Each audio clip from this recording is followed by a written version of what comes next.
¿por qué montas una asociación como GAS? ¿Cómo se gesta todo? Explícanos un poquitín. Bueno, hay una parte práctica muy mundana, muy terrenal, que es decir, bueno, pues nos gustaría trabajar en esto de la forma que creemos que debemos trabajar, porque lo que pasó en Spot es que cambiaron a los, como pasa muchas veces en las administraciones, ¿no? Cambian a los jefes y toda la película cambia. Y entonces lo que había sido un centro vanguardista de pronto se convirtió en un centro ortodoxo en el peor de los sentidos, ¿no? Entonces nosotros dijimos, nosotros queremos seguir trabajando, buscando alternativas a la curación y todo eso. Y entonces pues montamos la asociación para, bueno... ¿Cuánto hace de esto? Pues esto fue en el 98. En el 98. Sí, básicamente es eso. Hay una parte práctica de querer seguir trabajando y otra parte un poco idealista, ¿no? De decir, pues vamos a intentar hacer las cosas de otra manera, alternativas al sistema. Pero eso también ha hecho que nosotros no crezcamos como asociación. Porque si tú te alineas con el poder, creces a nivel de contactos, de contratos y tal. Y si no, si eres contestatario o cuestionas o confrontas, entonces ahí ya te van como apartando, ¿no? Y entonces ahí, claro, nosotros somos una asociación muy pequeñita. Entonces, hablemos un poco de tu papel en GAS, bueno, de uno de tus papeles en GAS como preventólogo y acompañante de personas que sufren adicciones con el consumo de drogas. Actualmente presta servicios a los ayuntamientos de Santa Coloma de Farners y de Arbúcies, ¿no? ¿Verdad que lo digo bien? Bueno, acompañas a estas personas y también a sus familias. Entonces, hay un libro tuyo que se llama Ennudo Desnudo, que está escrito con mucha pasión, está muy vivo, a mí me lo ha parecido, y que está en PDF, pero no sé si la gente lo puede encontrar, si quiere leerlo, y bueno, ya nos lo dirás, porque yo lo recomiendo, porque da luz a la problemática del mundo de la droga, ¿no? Con reflexiones como muy claras y concretas, está lleno de preguntas, ¿no? Son concretas de todo aquello que genera problemas y que resulta contradictorio con el ejercicio de la prevención y con lo que en principio se pretende, que es la regulación, ¿no?, del consumo. Bueno, pues al leerlo me iba encontrando con una constante, que eran estas preguntas tuyas que llaman al ejercicio del sentido común, simplemente.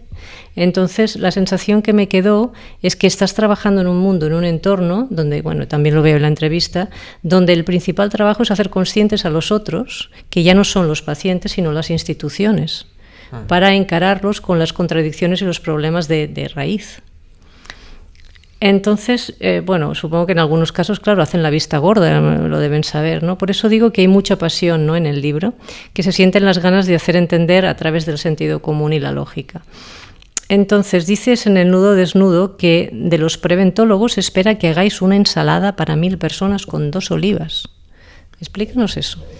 Sí, esto es típico de lo social, ¿no? Contratan a educadores sociales o ya no en preventólogos específicos del tema drogas, ¿no? Pero luego no te facilitan los medios para que tú puedas ejercer eso y crear oportunidades en las personas para que sanen o evolucionen en sus problemas o mejoren, etcétera, ¿no? Y entonces es como cubrir el expediente, ya tenemos lo que la ley marca y bueno, a veces en preventología ya ni eso, porque la ley no marca, o sea, los ayuntamientos que lo están contratando pues también lo hacen un poco por la problemática y por el convencimiento de que se han encontrado pues esas dificultades en determinados momentos, ¿no? Porque tienen la necesidad, ¿quieres decir? Sí, claro. Pero incluso hay ayuntamientos que existe la necesidad y no invierten. O las administraciones, tal como están las cosas muchas veces, pues no se invierte en proporción al nivel de problemática, ¿no? Con estos años de crisis que se ha encargado la economía y todo esto, pues claro, las necesidades sociales han aumentado mucho, pero tampoco han aumentado tanto las ayudas para mejorar la situación de todas las personas que han quedado al margen, ¿no? Uh-huh. Entonces, en ese sentido me explicaba este capítulo, ¿no? Que este es un libro en el que hay más capítulos que páginas. Ese fue un récord que nos hizo bastante gracia, ¿no? Yeah. Entonces, cuando escuchas la frase "la guerra contra las drogas", ¿qué piensas? Pienso que es una frase muy malévola, porque en el sentido de que quien la lanzó, que fue un poco Nixon y toda su administración, resulta que en el fondo estaban favoreciendo una explosión descomunal del negocio de las drogas, ¿no? Hoy escuchaba un programa de radio que decían que, claro, al salir de Afganistán los norteamericanos ha caído el cultivo de opio. Uh-huh. Cuando entran en cualquier sitio se disparan los cultivos y el tema de las drogas, ¿no? Y cuando se van suele bajar. Entonces dicen, bueno, pero esta gente es la que están diciendo la guerra contra las drogas, cuando en realidad son los principales consumidores, sus bancos son los que más dinero ganan de eso. El ejército de Estados Unidos, la policía, también tiene ahí lazos con el narcotráfico. De hecho, eso había una organización, era Law Enforcement Against Prohibitions, las fuerzas de la ley en contra de la prohibición, que habían jueces, gente de la DEA, fiscales, algún político que decían, es que la política esta de la prohibición y de la guerra contra las drogas, estamos teniendo el resultado exactamente contrario al que buscamos. Hay que mirar de cambiar esta estrategia, porque claro, nos decía un ranger que traje al Parlamento Europeo una vez que me invitaron a un debate, que claro, a él los narcos le dejaban interceptar 1 tonelada de cocaína en Texas y ellos pensaban que al día siguiente pues subiría el precio de la cocaína porque faltaba en el mercado, ¿no? Y no, se mantenía el mismo precio y entendían que les habían dejado interceptar en un punto para pasar 4 o 20 por otro punto. Uh-huh.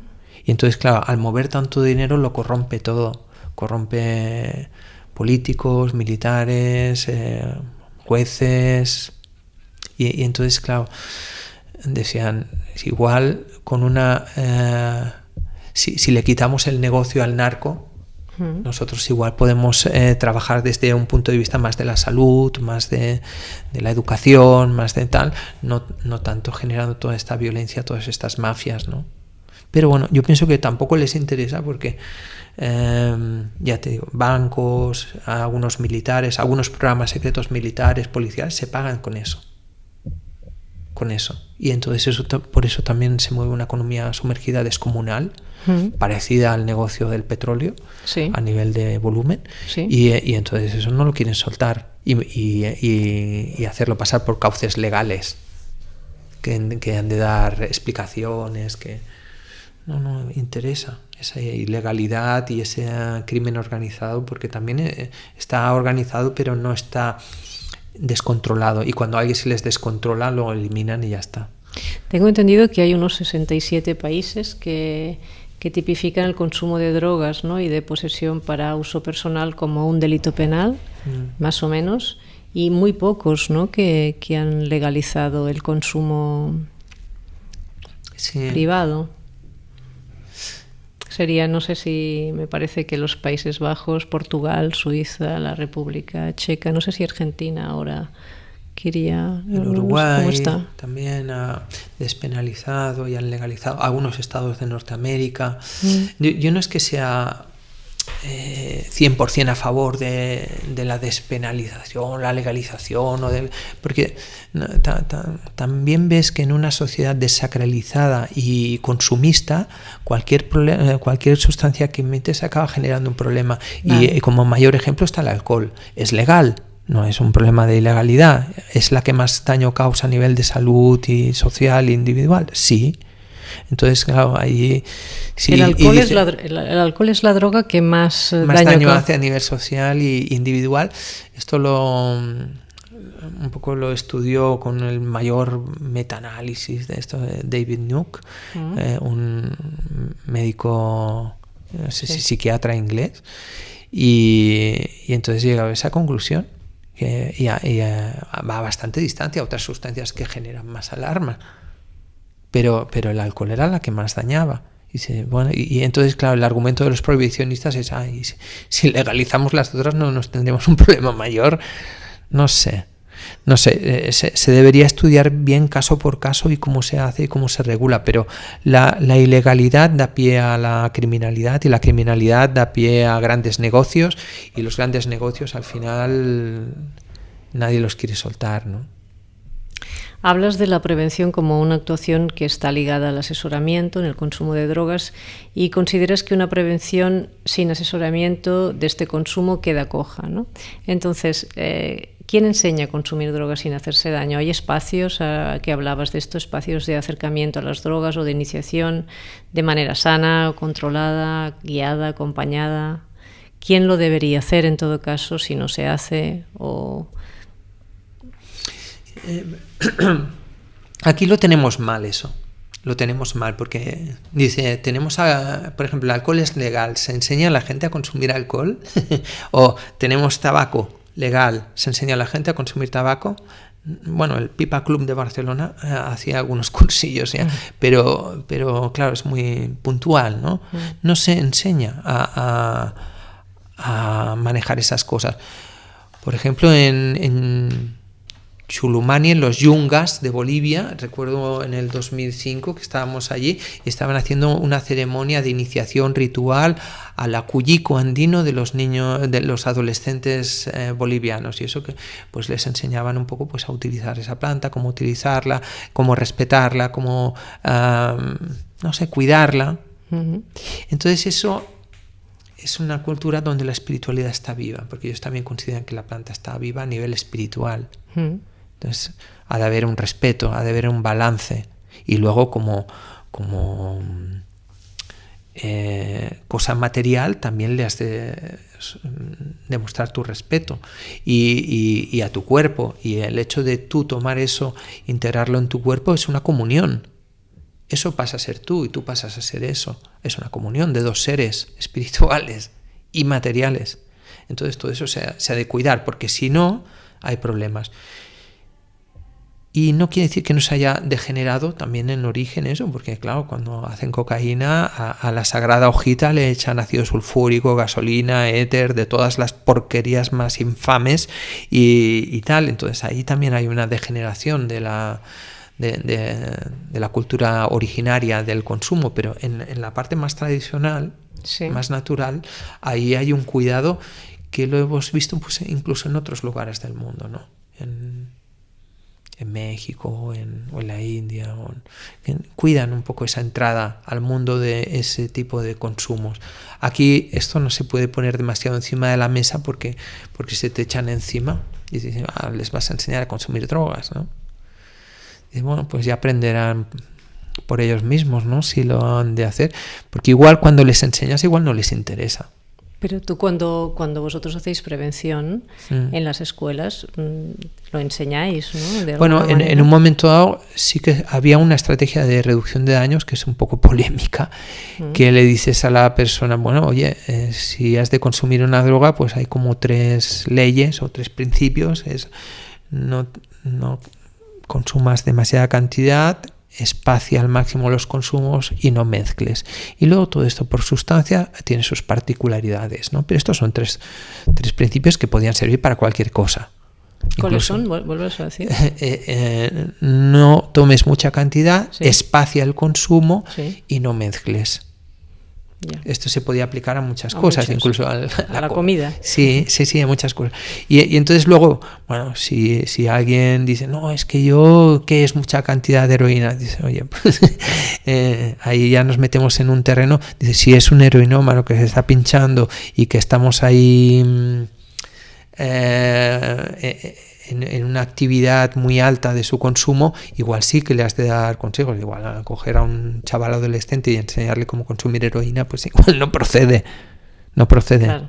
Y entonces, en ese sentido, existe esa estrategia reconocida por el Departamento de Salud de la reducción de daños. ¿Existe? Pero ya te digo, sí existe. Y lo que pasa es que muchas veces en las escuelas o centros o los padres no te la ponen fácil, ¿no? Yo recuerdo en Sitges, un instituto hace años, que fui y les digo, oiga, que yo, si los chicos me dicen que consumen, yo puedo dar algunas indicaciones para que lo hagan con menos riesgos. Uh-huh. Y la directora me dijo, sé que sería lo mejor, sé que tienes razón, pero eso me traería problemas con los padres, por lo tanto no lo hacemos. Y entonces, ¿qué ha pasado en los centros educativos? Pues que al final quien acaba de hacer los talleres, pues son policías, Mossos, que entran con pistola en el aula, con las manillas, y ellos pues te explican que eso está mal, que eso es un delito y que eso no se debe hacer. ¿Están haciendo talleres los policías? Sí. Y bueno, yo no digo que un policía no pueda hacer una charla sobre drogas en un centro educativo, que este es el modelo norteamericano, pero ¿es necesario que entre con pistola en un aula? Eso antes no pasaba, no se aceptaba, no se toleraba que entrasen armas en los centros educativos, ni que la lleve la policía. Otra cosa es que haya un chico que te saque una pistola entonces, bueno, igual sí que está justificado, ¿no? Pero para una charla, ¿no? Pero para una charla. No. Y entonces, claro, y explican desde el punto de vista moral, legal, pero todos los otros ángulos que hablábamos al principio de que te puede tener observar una realidad, un objeto, eso no puede, y el debate es imposible, porque ¿qué vas a debatir con una persona que te está diciendo que eso no lo has de hacer, lleva pistola y es la ley? No, claro. Dices, bueno, pues no, pero ellos se creen que debaten, ¿eh? O sea, yo alguna vez he hablado con ellos, sí, a veces debatimos en el aula. Digo, bueno, será un tipo de debate que no, dentro de unos márgenes, ¿no? Porque no, entonces, un debate libre no creo que sea. Entonces no se enseña a consumir. Podemos decir que en la mayor parte de los lugares no se enseña a consumir. No, pero bueno, el consumismo, o sea, no nos van a enseñar a consumir todas las cosas de la vida. Un cursillo para cada cosa que vayas a consumir, no. Vale. O sea, tú has de tener como una base de la relación de tú con el mundo y con las cosas, y a partir de ahí viendo cómo te desarrollas. Claro, en una sociedad que incita, que es consumista, que implica el consumismo, eso no pasa. Entonces ahí es donde se pasan de freno, ¿no? Y no.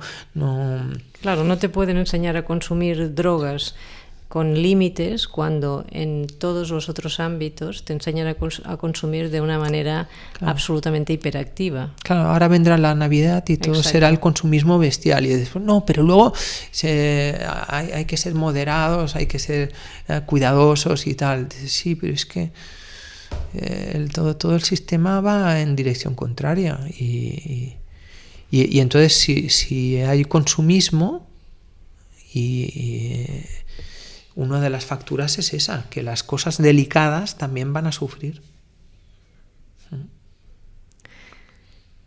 ¿Una adicción puede estar provocada por la falta de respuestas? Eso sí, muchas veces encuentro en los adictos, encontramos buscadores y buscadoras. Por ejemplo, buscan encontrarse mejor. Igual tienen un trauma, una infestación, un trauma intrageneracional, y entonces buscan en un estado ya corporal sentirse mejor, pero también en un estado mental cómo se puede mirar eso de forma diferente como para solventarlo o avanzar, aunque ellos no sean ni conscientes de que lo hacen por eso. Uh-huh. Lo hacen de forma inconsciente, pero igual están buscando. Por eso, claro, a veces yo valoro mucho las personas que tienen una adicción y la superan, porque han estado pues buscando en la cara oscura de la luna, en situaciones adversas muy difíciles, pues ese bienestar, ese sentido existencial, tal, y al final pues el hecho de haber experimentado eso pues les da como una profundidad y una experiencia vital que me parece muy rica también. No es que yo desee que mi hijo pase por una adicción para que sea más rico experiencialmente o vitalmente, ¿no? Pero la gente que se ha visto en esas, yo también valoro su búsqueda y su camino, ¿no? Como para encontrar su bienestar, ¿no? Algunos los lleva al centro Takiwasi en Perú con el doctor Mavid, que allí manejan las medicinas tradicionales y las psicoterapia convencional desde hace más de 30 años, y para mí es el mejor centro del mundo para tratar adicciones. Sí, Takiwasi. Takiwasi. Allí sí que la espiritualidad tiene un papel fundamental en la curación. Sí, no es que el centro tengas que ser de una espiritualidad u otra. Ellos respetan todas las espiritualidades, pero ellos la contemplan como parte fundamental del proceso. Entonces, como las plantas tienen espíritu, como el que dirige las rituales o las acciones también tiene espíritu, yo precisamente allí en Takiwasi es donde yo reconecté con mis raíces cristianas. Sí. De hecho, yo fui a hacer dietas allí porque me invitó el doctor, que lo había traído yo en 2009 al Departamento de Salud para que explicase estas cosas, y hicimos un congreso y luego me invitó allí. Entonces allí pues eso es tomar purgas, tomar plantas de visión, que te aíslen 10 días en un tambo, que es una cabaña en la selva, y estés allí pues contigo mismo, no puedas ni tener móvil ni hablar con nadie, en disciplina, como en una vida monacal, ¿no? Sí. Y luego cuando sales de esos 10 días que te cortan la dieta, aún has de estar 30 días más manteniendo la observación de ciertos preceptos con la alimentación, con la sexualidad, con todo, ¿no? Entonces ese conjunto es lo que te hace el efecto, no solo una cosa o la otra, sino el conjunto. Y entonces ahí, pues claro, ya la vi clara, mis raíces espirituales, mi conexión con la espiritualidad, que desde entonces no he abandonado, ¿no? Más que nada he ido cuidando. ¿Desde entonces cuándo? Pues claro, eso fue en 2011 o así, o 2010, ahora no recuerdo, que cuando fui allí. No es que hubiese habido un corte, porque incluso yo cuando trabajé en el barrio de La Mina trabajaba con los salesianos, un proyecto de los salesianos, y siempre he tenido relación con religiosos, ¿no? Pero aquello que digas, no, lo siento más dentro, lo siento más vivo, es a partir de ahí, de Takiwasi. Hace 12 años más o menos. Sí, porque, no sé, es que aquí te dicen que bienaventurado el que cree sin ver, ¿no? Pero es que allí casi ves, lo ves. Y entonces, cuando lo ves, es mucho más creíble que cuando te dicen que es y no lo has visto.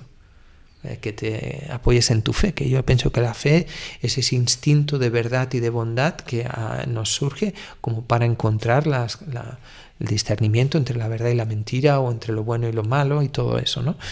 Y eso está bien, y que se eduque en eso, pero claro, cuando te ves ahí metido en ciertas ceremonias tradicionales y indígenas, es que allí lo ves, la espiritualidad. Y para mí la espiritualidad equivale a la humanidad. O sea, la humanidad, tú puedes decir, bueno, ¿quién es humano? Pues alguien que es amable, solidario, atento, es una persona humana que se preocupa por los demás. Y la espiritualidad, bueno, alguien que medita, que reza, que no sé qué. No, la humanidad es la comunidad de humanos y la espiritualidad es la comunidad de espíritus. Y esas dos comunidades están en relación. Que no queremos verlas porque los vivos han de ir por un lado y los muertos han de ir por el otro, me parece bien, pero que eso está, y que eso forma parte de ciertas interacciones, y que en las medicinas tradicionales y en las diferentes tradiciones culturales del mundo, eso es cotidiano. Eso es cotidiano, la espiritualidad. En América, si comen algo, igual le tiran algo a la tierra para la Pachamama, o porque entienden que tiene su espíritu, o el cerrito que tiene su espíritu, o la planta, o el animal, o todo tiene espíritu. Y tú también.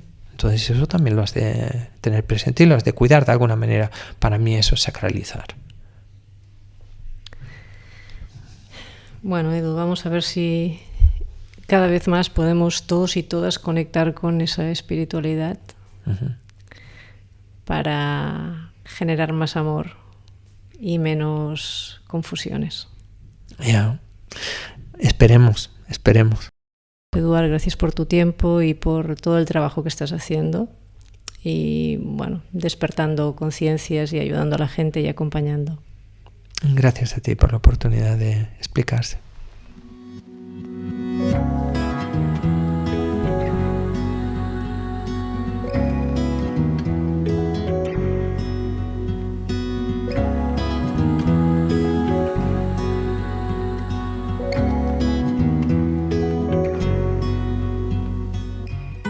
Bien, pues ya despedimos el programa, pero antes deciros que si queréis investigar, en el escrito que acompaña el podcast tenéis el link de la doctora Teresa Forcadas haciendo referencia a los planes o a la previsión que tienen para el 2024 la Organización Mundial de la Salud, la OMS.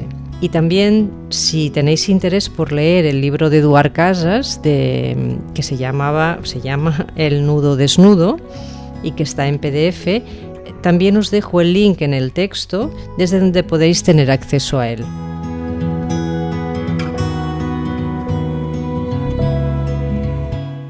Agradeceros la escucha, dar las gracias a Gaspar Caballero por su trabajo con la publicación digital de este podcast y, cómo no, agradecer a la Casa Sant Felip Neri por ceder el espacio y plataforma al programa. También agradecida con Diario 16 por la ayuda que ofrece para difundirlo. Pues bien, nos vemos en el próximo programa. Si todo va bien, será antes de acabar el año. Vamos a abordar el tema de la respiración. Que a veces tenemos una cierta confusión si hay 3 maneras de respirar, 2, 1 o cuál es la más adecuada, por la boca, por la nariz.